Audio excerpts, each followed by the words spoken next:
Autre secteur touché, c'est le sport. Toutes les fédérations ont pris des dispositions pour interdire la pratique en compétition, mais aussi en entraînement. Une décision prise dès jeudi soir après la dernière allocution présidentielle, à l'instar du football, qui compte le plus grand nombre de licenciés dans les Yvelines. Plus de 40 000 personnes en tout qui ne pourront plus disputer de matchs jusqu'à nouvel ordre.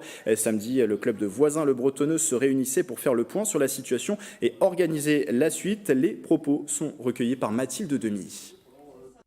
La Fédération française de football, via Noël Le Graët, a très bien réagi, je pense, et rapidement, puisque dans l'heure qui suivait ou dans les 2 heures, on a eu un communiqué de presse très clair qui nous a permis effectivement de nous dérouler tout notre protocole de communication, assez simplement, puisque tout était écrit dans le communiqué de presse. La suite, ça va être assez simple, c'est qu'on va essayer de donner au moins des consignes aux joueurs pour essayer de s'entretenir physiquement, donc même individuellement, faire un peu de sport, et apparemment c'est même salvateur pour le coronavirus, donc on va essayer de proposer ça, et puis on va voir ce qu'on va pouvoir faire pour occuper un petit peu. On a quelques idées, profiter de cet temps d'arrêt pour faire des systèmes de webinars par exemple, pour pouvoir former nos licenciés, les dirigeants, etc.